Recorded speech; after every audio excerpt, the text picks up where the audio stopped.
Terrence, congratulations on this. You did an extraordinary role. I mean, my goodness, the whole script, I don't even know what your initial reaction as a dad was when you read this.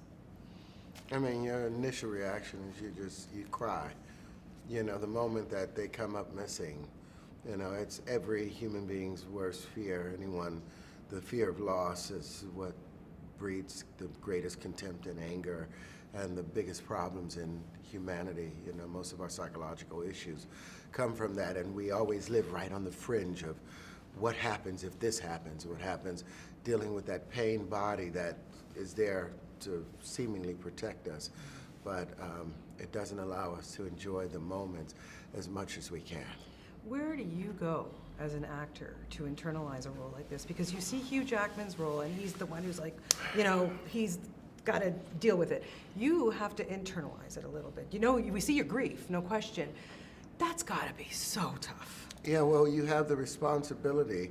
We all have our Cro-Magnon, you know, genetic links, and we all have our spiritual, you know, pineal glands that are seeking that conscious state of love and cooperation, you know, but we still have to eat.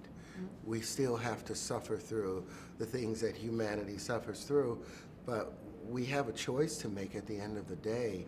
You know, are we going to just be a base low frequency, or are we going to be a higher frequency, recognizing that even the people that may have done the kidnapping, there's a pain that they are expressing, and perhaps this is where compassion, you know, needs to be shown, that godlike quality. Yeah, extraordinary cast. My God, you work with so many great people in this film. But what was it like to, you know, just work with someone like Hugh Jackman and watch him in a role like this? I mean, Hugh, I've been the biggest fan of his since Kate and Leopold. Yeah, I love the X-Men and all of those things. I loved him in the musical, you know, because I never saw that side of him.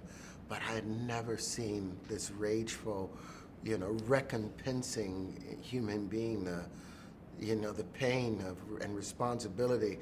He makes a statement in this movie, you know, every day I have to answer to myself that my daughter is wondering why I haven't come to save her, to rescue her.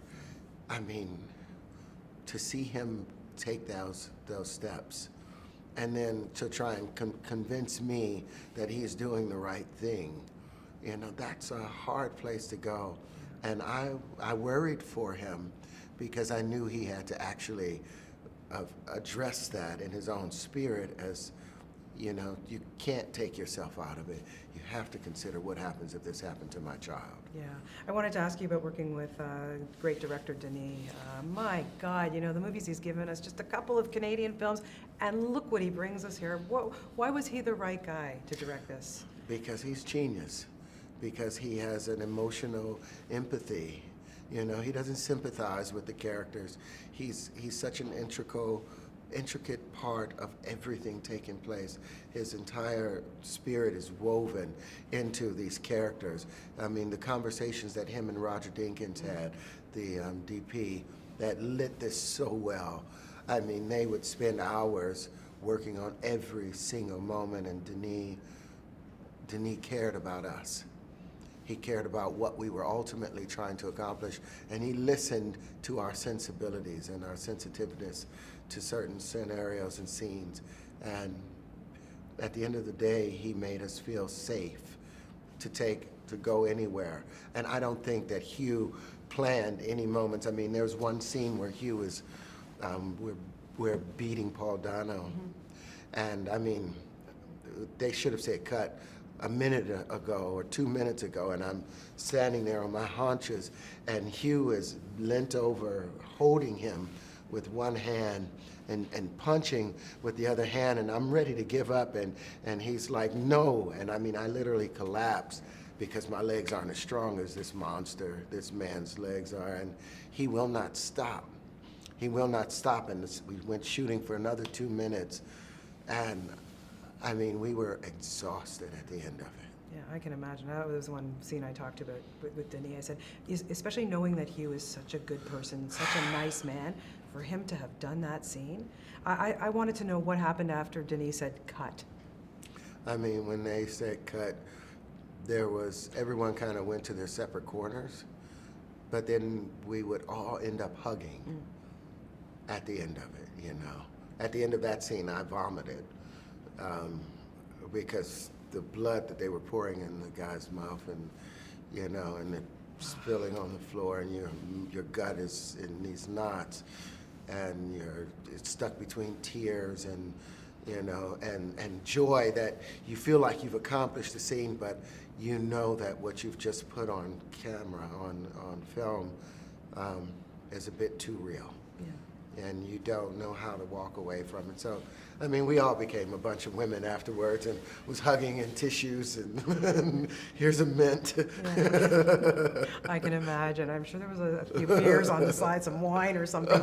Like, oh my God, Terrence, really extraordinary. Like I say, just such a great film. And how did you guys keep the kids? I know they weren't in all the those horrible scenes, but just to keep the levity for them and to keep them, They did a great job by arranging it, ordering it. The AD, the first AD, my God, he, everybody was named D. He, the way that they set it up to where once the children were kidnapped, we didn't see them again. So we missed them. We spent 2 weeks shooting with them and playing with them, and a lot of those scenes in the house were improv, and we'd just come out and scare and play, and you had a closeness to them. And my daughter, Joy, in the movie, she wrote a card to me, and she wrote Daddy on the card, and I never opened it. And it was on my trailer, and I carried it with me every day. And you just wait, because I want to read the card to my baby. They actually felt like it was our children. And yeah, you're going to make Sorry. me tear. No, it's okay. Very quickly. Terrence, you've had such an extraordinary career. You're so fantastic. I wanted to know from you, what was the role that changed your life forever? Crash, more than anything. And this film I did where I played Nelson Mandela, because you realize there's so many choices that we make in our lives, that we can do anything to satisfy our immediate needs, but to make a moral choice at any given point. In those 27 years while he was in prison, he could have gotten out just by denouncing the ANC, but he held on for the sake of, his greater children of Africa. And playing this character, there's certain roles that you can't act. There's certain roles that you're kind of just thrust in, and it gets you. It just gets you.